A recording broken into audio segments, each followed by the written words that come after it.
নবীজি বলেছেন, আমি ওই ব্যক্তির জন্য জান্নাতের মধ্যখানে প্রাসাদ আল্লাহর কাছ থেকে পাইয়ে দেওয়ার দায়িত্ব নিলাম। আমি গ্যারান্টি দিচ্ছি আল্লাহর কাছ থেকে আমি তাকে জান্নাত পাইয়ে দিব।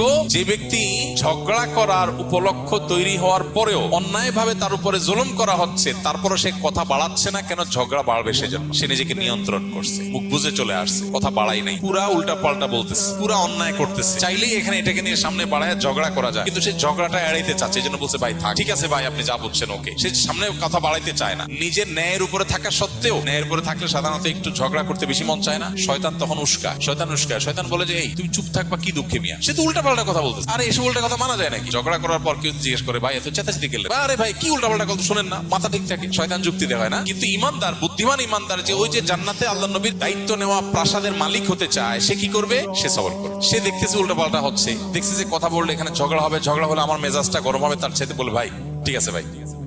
ওয়াইদা খাতাবাহুমুল জাহিলুনা ক্বালু সালামা, জাহেলদের সাথে কথা বললে বলবে সালাম।